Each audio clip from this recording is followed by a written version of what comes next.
Welcome, everybody, to the RAAD Life, the only talk radio show that takes you along with host and age explorer Rod Gantos on his continuing journey of discovery into life's challenges, opportunities, options, and all the latest and greatest things that come with getting older. The RAAD Life is brought to you this week by Your Home for a Lifetime, a company dedicated to empowering you to stay safely, independently, and comfortably in your own home. And now here is your host, Rad Gantos. What is happening, Orange County? I don't know what's happening with you, but I could use a couple of me. A couple of you? A couple of me. What happened to Thanksgiving? And by the way, happy Thanksgiving both to Paul and to John Dade, who's in the studio with me today. Back at you, Rad. Did you guys have a good Thanksgiving? Had a great Thanksgiving. I did. You know what was great about mine? I didn't have to cook. My daughter. Wait, hold on. Like on normal situations, you actually cook? Oh, I don't ever cook. Oh my God! I mean, Mr. Paul Roberts, ladies and gentlemen, No, a man of many talents, sitting in the corner. Where's the food, by the way? No. I mean, leftovers. I do leftovers, right? Oh, he's giving himself applause. That's classic. Normally have everybody to my house because that's what you do when you're a dad. And I used to have my aunt and my parents and my daughter and family and friends. This is the first year she and her husband bought a condo and my little grandson, and they did the whole thing. They bought the food. They laid it out. They cleaned it up. I just showed up, ate, and left. I've never done that in 20 years. And they bought the condo for your little grandson, so he just lets them live there. He lets them exactly. Right. But I'm bummed. Exactly. Okay, so. Well, I'm glad you guys both had a good Thanksgiving. It was nice, and I was started. It's like it seemed like it was a long time ago already, and it was only like a few days. I know. I actually got to catch up on sleep, and it was so long ago. Actually, I have finished all the leftovers, so that's how long ago it was. Oh, okay. Yeah, you're just a growing boy, aren't you? In more ways than one. But anyway, so.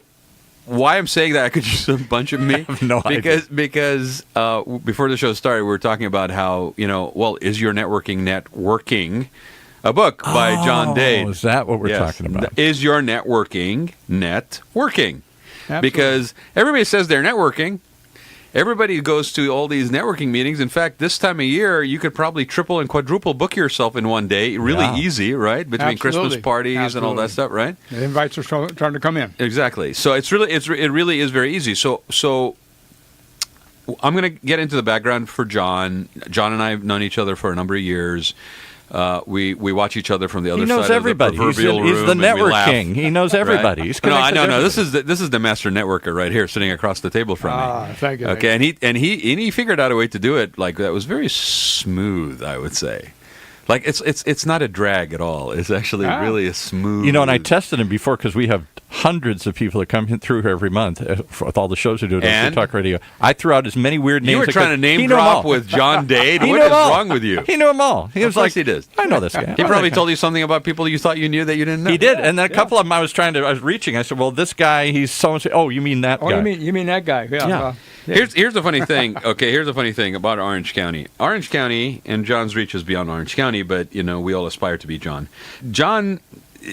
Orange County is a very small place, right? Yes, it is. News travels fast. It's a teeny tiny county, really. In many ways, of 3 million people. Exactly. Well, but it's really funny because the circles overlap. They do, and things get heard and things get passed on, and it's important that when we have so little time during the course of our day, and we all are social animals at the end of the day.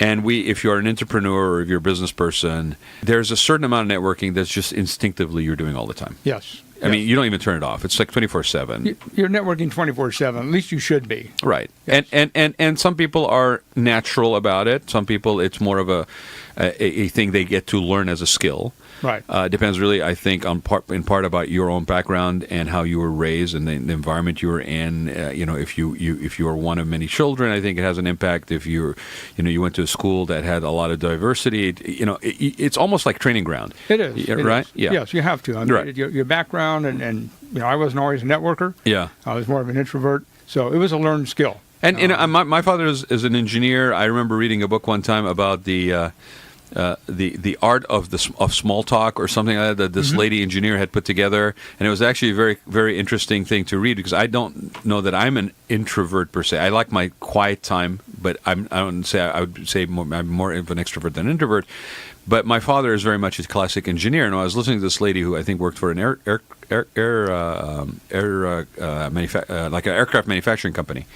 And how she needed to learn how to small talk, because she would go to these conferences and then all the engineers would just be sitting around sitting against the wall, basically. There's nobody in the middle. It's just like a high school. It was like a high school dance where nobody wants to go talk to the girl or the guy, right? Exactly. Yeah. So anyway, it was kind of interesting when I was listening to that. I think that was the first time that I realized that it wasn't something that was a given for everybody. Right. And yet, the way society is and the way that the industry is, regardless of which one it is, at some point or the other in your course or your career path, you find yourself in a situation where you have to actually reach out to network, whether it is for suppliers only, or it is across the myriad of services that are provided, whether you're an outside salesperson or you're a person that has to deliver on production. There's always a certain degree of socializing, certain degree of you are as good as your resources. Absolutely. Kind of thing, Absolutely. right? And the thing is, a lot of people are uncomfortable with that. Initially, I was uncomfortable with that. So I decided to come up with a way, instead of having to force myself to constantly reach out to new people, new areas, and force myself to do the networking. I sat back and went, okay, why don't I just bring the networking to me? Right. Why don't I become the center of influence and bring that network to me? And it's just a numbers game. Instead of me trying to reach out to 1,000 people over the course of a week or a month, I can bring 1,000 people to me. To you. Yes. Instead of going to them. It's what you would refer to almost as like not working hard but working smart. Exactly. Right. Working smarter, becoming your own center of influence. That's kind of what RAAD does with this show. He brings people into the studio and he brings an audience to him every week. Absolutely. Or through his social media marketing. I'm very happy for the invite after sharing a cigar with this gentleman yesterday. That's how I originally met John. Actually, I had no friggin' clue until like about a year or so ago what the heck John did, other than he has these great events that are basically cigar mixers. Yeah. And we were talking yesterday. I ran into John yesterday at Center Club, and we were talking about how I actually thought his events and the way he structured them, because this is the other thing that happens with networking events. You'll go to something like a LaTip or a what is that other one called? The BNI. BNI, thank you, John. Yeah, and there's a format. Yes. And there's a reason for the format. I'm not knocking the format, especially for people that are needing to learn the skills. Okay, absolutely. And it is a craft. It is really a craft to do it successfully. You have the elevator pitch, and you stand up and have this 30 seconds to do something and so forth. And so by the end of the meeting, you basically just went through a lot of work. Yes. And I told John, I said, it's interesting that in his events, he doesn't have that much of a program per se, that he just lets people organically basically connect. Exactly. The thing is, and again, that's why I put together networking. And I mentioned in the book, when I go to those, number one, it's more work than what I do for a living. Yeah. Okay, and I have to pay for the privilege, right. which wasn't, very good. So I wanted to bring people together, because one of the biggest problems is trying to break ice. You walk into a room, a networking event. You don't know anybody. It's your first time. And trying to break into that can be very intimidating, even for the most social person. And after you get ignored a couple times, it's like, okay, I'm just going to go sit in the corner and have a drink. So why not reverse? And then I'll have another one. And then another one. And then now I'm even more depressed. And then everybody comes to you because you're out on the floor and you got the EMTs and everybody there. Okay? Yeah, but that's not the impression you want to leave behind. No. So, I decided to put together a format where people would remember you if you did that, if you passed out drunk. They would remember you. Paul, we don't need to hear any more of your stories.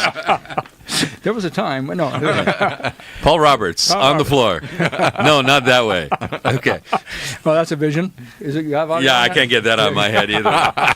Spread eagle. Why do I do that to myself? Exactly. Thank you. You had to just take it to the next level. Did you really just say spread eagle? Oh my God. That's his Native American Indian name. People. Okay. Are you part Indian? We won't go there either. So I talk about he was Irish Cherokee. Should I talk about the time I was under the glass coffee table knocking to be let in? Oh. No, that's another one. Yeah. So John, make sure that you expunge your list from Paul Roberts. Yes. I just the business card. What business card? Okay. Yeah. Make sure you get that right. Throw that one out. So, but you know what's interesting about what you were saying too? It's an interesting what you chose to do, because there's a little bit of stigma with smoking. And so what you actually, it just hit me when you were talking about this, is that there's no breaking ice Because when I walk into that cigar mixer, okay, I'm already looking at myself as being part of a group of people that if we actually lit up somewhere else would probably be frowned upon. Yes. And we actually get to have our own support group called the Cigar Business Networking Exactly. Mixer. Think of it as a social support group. It's a social support group. Yes. And there's no ice breaking because I'm very comfortable talking to you if I'm very comfortable smoking a cigar around you. Yes. It's actually pretty funny. Absolutely. You walk in and again, contrast it to the other scenario. By the time you get 10 feet into the room, you're getting high fives, you're getting hugs, you're getting pats on the back, you're getting the hey, it's what very you true, doing? especially if you're a regular. You're I've a seen brother. that. Yeah, You're a brother. Okay. Or sister, There's absolutely no ice breaking. So tell us about. And we have ladies that come to these things. It's not just a men's club. absolutely. You're going around it here. Let's get it out on the table here. Let's lay it out for everybody. What's You the and name of the furniture on this organization? show, no. That's it. Yeah. What's the name of the group? How did you start it? How many people come? Let's give them how they can find out more about it. The name of the group is called Cigar Night-BUSINESS MIXER Group. Basically, it was founded 9 years ago. Out of the need to meet more of the type of people I needed to meet in my industry, which are high net worth individuals. My specialty is alternative investment strategies in the commodities market, and we needed to meet more of those. And I wasn't doing it at the regular networking events; they just weren't there. Well, you tried that, right? I tried that. Okay. For how long did you try before you realized it wasn't a fit for you? About 2 years. Yeah. Okay, you're locked into the people that are there, and if they're not the right people, oh well, and you're paying for the privilege. So. I do want to share something with Yes. everybody here because I think a lot of people that are on LinkedIn today don't know this. Uh-oh. Okay. No. It's a good one. A few years back, okay, I don't know if people in Orange County realize this, but you know how when you go to LinkedIn and you set up a profile, people, and you basically select Orange County as your place of basically being recognized as being from? A few years ago, that wasn't an option. A few years ago, that wasn't an option until a gentleman by the name of Sven Johnston. Yes. Okay. Basically got a little livid, and if you see Sven, you don't want him livid because he's a big guy. Okay. But he got a little livid at LinkedIn, and LinkedIn had just kind of started, sort of, right? Mm-hmm. It must have been about 8 years ago, maybe at this point, right? And he basically said, well, we're setting up a group saying, we are Orange County. We are Orange County. Yes. And we're going to petition LinkedIn to add Orange County as an option for you to select as a location as a location. Of Pittsburgh instead of like or greater Los Angeles or greater San Diego. And I'm like, seriously? San Diego gets a greater San Diego and Orange County doesn't get its own designation? Exactly. We get no respect in OC. No. So Sven Johnston set up this group. We even made it to the front cover of the Business Journal, I remember, with my 8.5 by 11 logo, a piece of paper. Okay. And John was one of the very first people that was actually on that group. Yep. And a lot of people don't realize that it's, the effort of people like this that see a different need to do something else, an alternative way to basically take things, to zig when others are zagging or zag when others are zigging, and basically come up with something. That's why things like that happen. It's very small. But you think about very significant. Very significant difference. That brought back some memories. Yeah, and the other thing, the reason why I asked you about who your target prospects are and what you weren't getting, so that you would reach out, because I want to also refer back to this book back and forth here while we're talking. This is a great little book. When he handed it to me, I'm like, oh yeah, here's another guy with a small book. And no, there's no reflection. At least he said small book. The size of the book is no reflection on the magnitude and my hands and grandioseness. I got of a this big gentleman. book. Yeah, there's I got a big book. hands. I don't know about you guys, but I only write big books. Big hands. I big am feet, not letting big you books. go political today. No. Okay, but in the very cool thing about this is right off the bat. Okay, John goes into chapter 1 and says, unless you change who you are, you will always have what you got. So there's no sugar coating this thing from day one. From page 1, boom, he hits you with that. And this is in the preface. And then when I'm Stuck is the title of chapter 1, right? And this is a quote from Warren Buffett. In a chronically leaking boat, energy devoted to changing vessels is more productive than energy devoted to fixing the hole, patching leaks. Okay, yeah. So it's really cool. He says that questions. And you need to know these things. I mean, if you're not fishing with the right bait, then you're not catching anything, right? You know what he should do to stand out on that chapter alone? Make a bigger book? No, he should take that when you go to the chapter. I think I need a bigger book. Well, you need some. Not everybody can have a big book. Well, no, I was thinking. You're a big book. I was thinking this is age discriminating. I have to put on my glasses now to read. No, you know what he should do? I just thought, here's a clever promotion. Pop out. That couple pages there should be stuck together.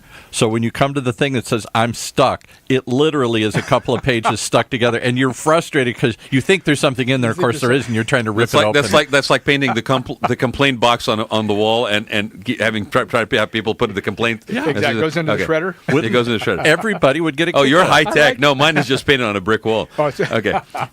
Yeah, my publisher would love that. Wouldn't that be cool? Spend more money for me. Already. Just glue a couple pages together there. All right. Okay. Simmer down. Take over, Rad. Okay.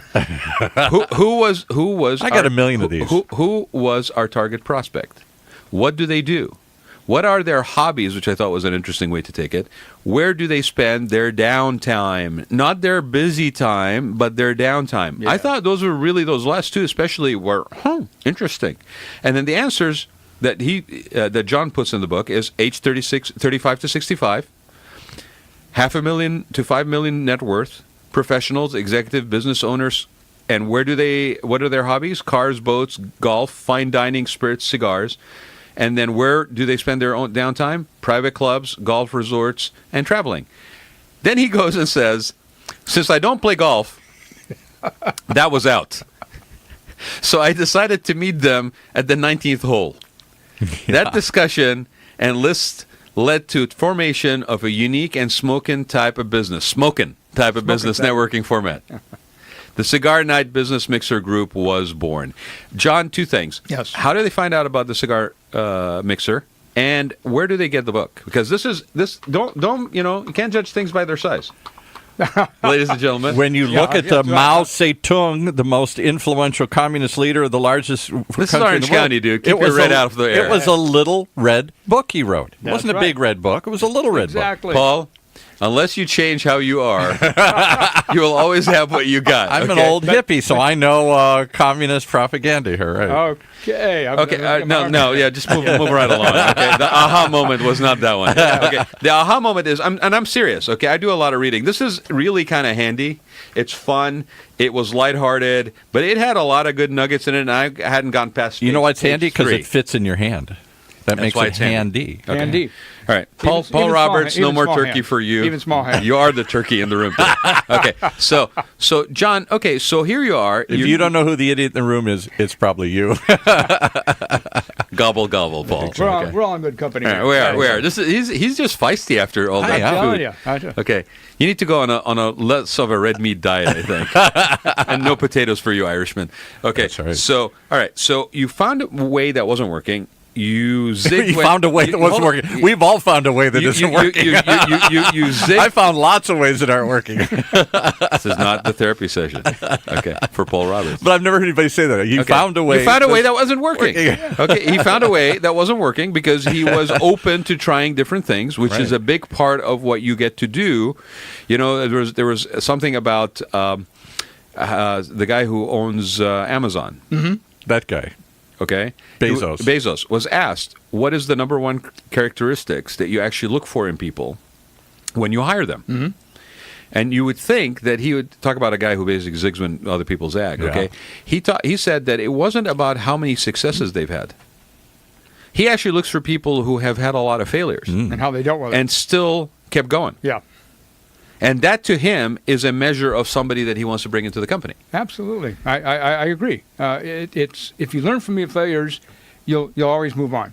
You know, the only failure is somebody that doesn't move on. And it's funny because the world all knows this. I think on a very I don't want to share it with anybody level, and they all act like everything is pristine and every I is dotted and every T is crossed, and that no eggs were broken in the making of an omelet. When in fact they know fully well that they, in their own personal experience, that's not the case.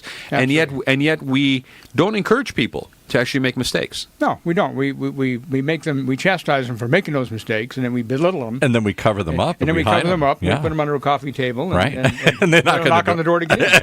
Next time you see Paul Roberts under a coffee table, just put a tablecloth on him and move on. Okay, all right. So John, I want to delve a little bit back into your background because the interesting thing about you is you are, I don't know that I would term you contrarian, but you are definitely a alternative thought person.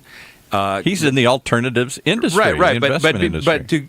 This is something we do on the show. It's like, how did you get there, right? Because you were sharing with me that you think, or you believe, that the reason why you are doing what you're doing professionally, and the reason why when the networking or the traditional networking venues didn't work for you, you went down this path. Correct. Okay. Correct. That you state that has to do with your way you grew up. That your background. Well, yeah. I mean, I grew up, in a and if you're comfortable sharing it, I think it's important for people to understand that we are sitting here talking about cigars at Center Club, but there was a path. Well, there was a path to get here. I mean, I wasn't that good in school. I grew up in a very poor family. Never completed the same grade school up, through grade 6. But so I was forced to do alternative. I was working when other people were going on vacation. Didn't go to college. Had to get a job out of school, and we're always looking to find ways to make myself better with the skill set that I have. What did you do after out of school? Well, actually, I went into the restaurant business for ended up being 18 years. Wow. Became very successful at that. That's where I developed my people skills, dealing with. I recommend it for anybody to spend at least a year in the service industry. Yeah, absolutely. To get to know Did you people, work for chains people. or for your own place? I worked for a chain way back when called Sambo's Restaurants. When they went BK in '79, I jumped to a chain called Numero Uno Pizza. Yes. Ended up owning 2 franchises, but that shaped my way. But then what happened was I went on a vacation, my first in like 6 years, and I found out that all these people I was going on vacation with, bankers, financial services, and whatever, were working half the hours, making twice the money. Right. Okay, and I'm doing the wrong thing. Right, especially in the food and beverage industry. Oh, absolutely, Yeah. absolutely. 24. So I ended up looking at the financial services, but the competition is so many. I mean, everybody's an insurance agent, everybody's a financial advisor, everybody's this and that. I wanted something to have a niche, so I went into the alternatives. Okay, trading precious metals was a niche. I mean, back in the 60s, 70s. Then I had my own firm for a while called Forex Global Trading, traded the Forex currency market. Nobody out there did that. When that, I disbanded that for 5 years. And defined what the Forex is. Forex, trading foreign currency, the dollar against the yen, the euro against the pound.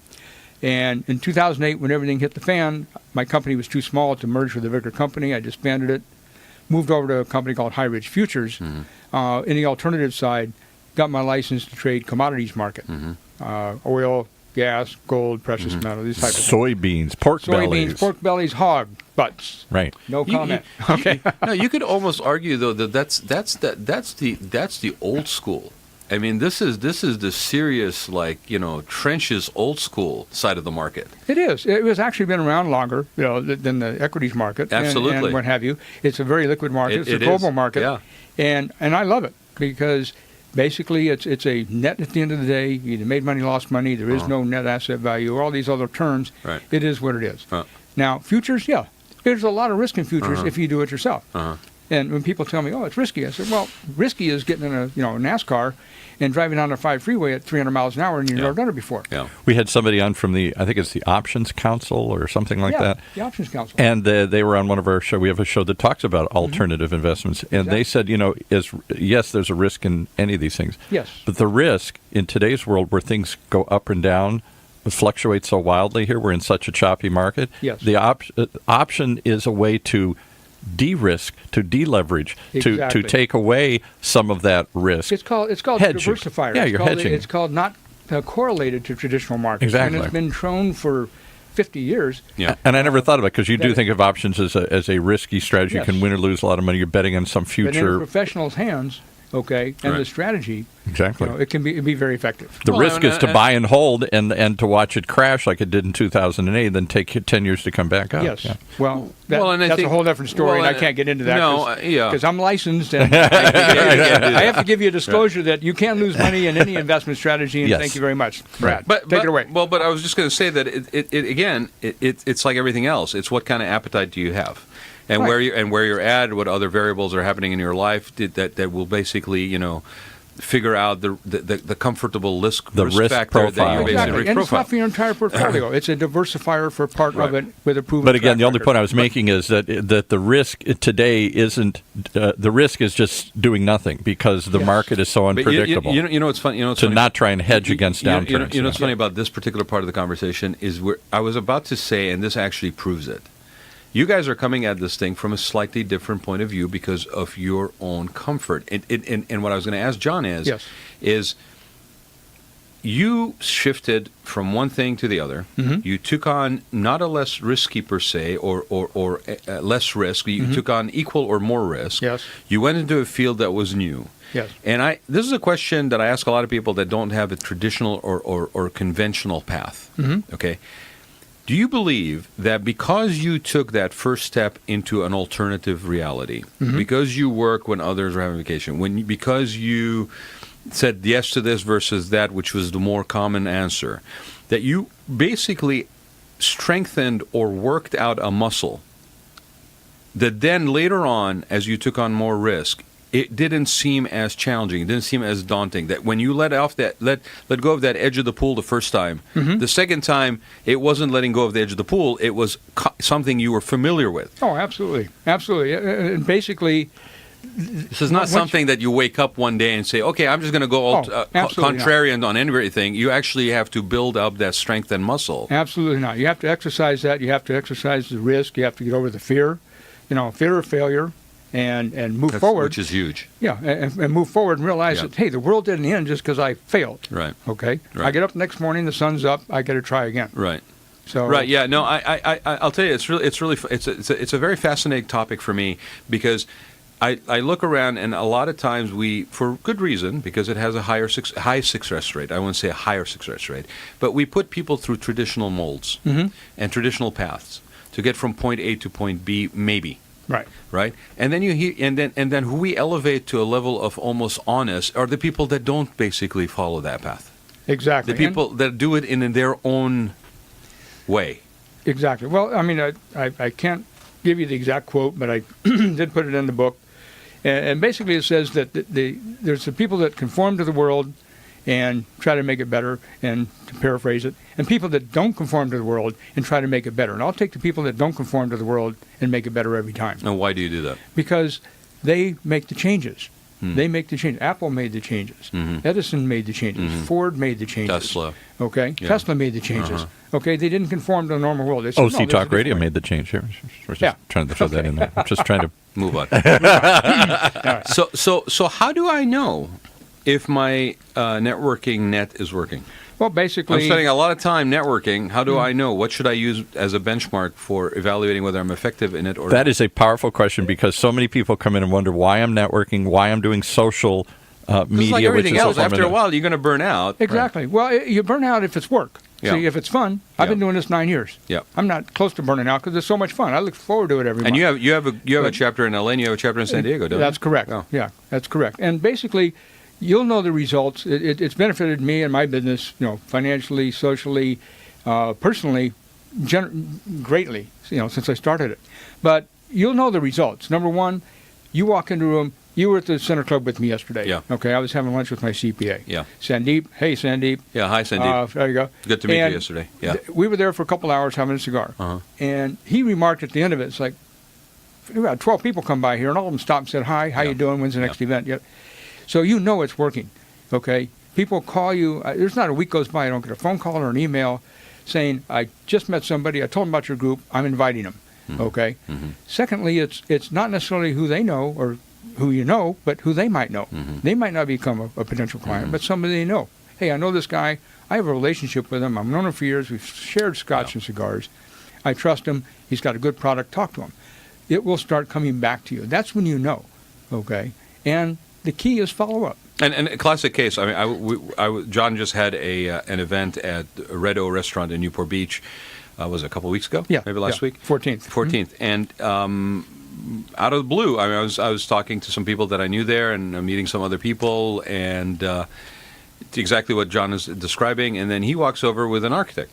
And he said, I introduced you to this gentleman over here, he's an architect. And so the reason why I asked you the question the way I asked it, John, is I had sort of an ulterior motive. Is many people sometimes in today's society are measuring return on investment of time in a manner that is both very short time span and transactional, and very transactional. Exactly. Right? It's not relationship; it's transactional, and that if you go down that path, you're going to find yourself in that situation where you're burned out and you're not getting what you want out of it. And not like you're saying where you're doing it for 9 years and you're not even close to being burned out. It's like a new party every month. And there's an old phrase from a decade ago. It's called paying it forward. Okay. Pay it forward. My job is to connect. Yep. To connect. And my biggest rush, like I said in the book, is when somebody calls me up and says, hey, John, you introduced me to so-and-so. We're meeting next week. We're going to do business. That's a rush. Okay? Whether or not I ever do business with them. That means it's working. The networking is working. Not only for me, but for the members, which is important. Can I give you one of the common complaints I hear about networking events? Because I stopped going to them years ago because they tend to be this. Hi, here's what I do. I hand you my card, and and then I'm looking over your shoulder to see the next 4 or 5 prospects. I'm there trying to just spray and pray. I'm trying to meet as many people as I can and hope somebody. I really don't care what you do. I really don't care to know anything about you. I just want to get in front of you, pitch my product, and move on. Exactly, and it's work. And the other thing that I find equally unappealing is nobody's honest or open or real. Exactly. How's your business? Great. How's your business? Oh, great. Well, what do we all do? I'm the only idiot in the room that's struggling here. What can I learn from this? So, and I think that if everybody's people got a beautiful selfie, right? Everybody lives in an 8x10 glossy on social media, right? Exactly. My Bentley's parked right next to yours. So Absolutely. I think somehow if you're going to do networking... Yeah, but next time don't get the same color, John. Okay, please. I think you got to approach it with 3 things. One is, as you say, you can't ask, you give before you get. Yes. The second is you've got to really be genuinely interested and open and honest about who you are and what you're looking for, and interested, and ask them who they are. Exactly, and that's what happens here. Again, can't just be speed dating. Yeah, you're not speed dating. You're setting time aside. Matter of fact, very little business gets done. Okay, most of it's about cigars, scotch, tequila, Irish whiskey. You're absolutely right. There's very little that happens at that time. Yeah, and then it's like, Rod, I had a great time talking with you, etc. I know we didn't get a chance to talk much. I'd like to get to know you better. Yeah. Can we set up a time to meet? Absolutely. And let's find out if we can collaborate. That's exactly how it works out. I want to share this because I think, when we're talking about transactional and relationships, and it's not about transactional relationships. There's a quote on Chapter 12. I jumped all the way to Chapter 12. It basically says, there's a very real, and the topic of the chapter is the perks, but it says there's a very real relationship, both quantitatively and qualitatively, between what you contribute and what you get out of this world. Yeah. And I will add to that, and in what true authenticity you do it. Because there's a lot of people that, again, are looking at this and going, oh, well, so it's a cause and effect. It's what I contribute and what I get, right? But if you're paying it forward, if you're not doing it with expectations, it's a different way of basically doing this. So not only is it about what you contribute and what you get out of the world, it's also about the fact in what spirit that you do it in. Exactly, and that's the spirit I come from. It's about getting together, building relationships, and enjoying a passion that we all share, whether it's cigars, Irish whiskey, tequila, bourbon, scotch, firearms. We have a division called Cigars and Guns that we get together quarterly as a client appreciation day, and we all go up to Azusa, Burro Canyon, and spend the Saturday morning. He's never invited me to one of these. No, wow. I think maybe I don't know why. He just can't trust me with a weapon. I'm too lethal without a weapon. You just gave him too much room on that one. Paul, I'm waiting for Paul. Paul's ready to lock and load over there. My brain is racing. So many things I can say. I'm just going to let that one slide. Sit back. But I will also say to the point of what we're talking about, the spirit in which you do things. Okay, how long did it take you to write this book? That was a labor of love for about a year. Yeah, it was either you were going to do it or you were going to basically be cut off by somebody, right? Yes, exactly. Your wife. My wife was very encouraging, and she basically said, "Do it." And very good friend of mine, Dave Rolander, was a great coach. He's written a couple books, a CEO Code. Dave's been in here. That was another one I was going to stump you with. Okay. Very, very great gentleman. And give a shout out to Lydia. And shout out to my wife Lydia, who said, "Just sit down and do it." Yeah. And what have you. So yes, dear. Yes, dear. Two greatest marriage savers. Learned that. But the thing why I say it's important. Yes, dear, and what do you think? What spirit you do it in is this book, actually, the small book with a big heart. Okay, percentage of the proceeds. The little yellow book. The percentage of the proceeds goes to Habitat for Humanity. Yes. Okay, so it's in here, and you can get it. I put this on social media. You can get it from Morgan James Publishing. MorganJamesBuilds.com is the page. You also can get it through John. It's going to be released on Amazon January 1. It's already in ebook form, and anybody that calls in or wishes to email the station or myself, we'll send you the link to get a copy through PayPal. Anything sold through the PayPal site before release in January, part of the proceeds go to the Gary Sinise Foundation to help our veterans and first responders. How cool is that? Yeah, there you go. Yeah, that's awesome. Gary Sinise, the famous actor. Yeah. How do people find out about you? Okay. Plug your business, and then also how do they find out about the next event? Well, basically they can call, they can email the station and pass things on. Let's give them a number, Paul. Go ahead. 949-330-7760. 949-330-7760. Operators standing by. Okay. They can go to our Facebook site, Cigar Night Business Mixer Group, Orange County, or L.A., or San Diego, or the Cigars and Guns Facebook site. And you may need a permit to get into that one, but well, and check your ammo at the door. But John, I really appreciate you finding the time to do this. I know it was short notice asking you to do it, but when you handed me this thing, it was like, I'll tell you what my first thought was after I started reading past like page 2 was, how can I actually put this in as a gift for people this Christmas? Now we're talking. So that's the other thing, too, is this, get a copy of this, take a look at it. I am actually genuinely considering, and he doesn't know, I didn't tell him before the show, but I'm actually genuinely considering get a couple 100,000 copies. Couple bunch of copies of these things and handing them out, because it really is an interesting, and you know what you could do? I'll let you do, piggyback on this idea, okay? Print an invitation to the next cigar night. Yes. In L.A., San Diego, or Orange County, and put it in there and give it to somebody. Yes. And have them be your guest at that event, because the quality of the people that are there are just like this gentleman here, who basically, it really is by example. And I have had nothing but good experiences going to them. I don't make it every month. In fact, that was kind of a joke. That, you finally made one. Right? Glad to see you. Glad to see you. But I really would encourage you guys to check out John Dade's page on Facebook. Look at the Cigar Networking Mixer for Los Angeles, Orange County, San Diego. The book's called Is Your Networking Net Working? And you can always reach me at RAAD, R-A-A-D, Gantus, G-H-A-N-T-O-U-S, at gmail.com. If you have any questions for John or for the show, or you want to find out about where you can get the book, more than happy to connect everybody together.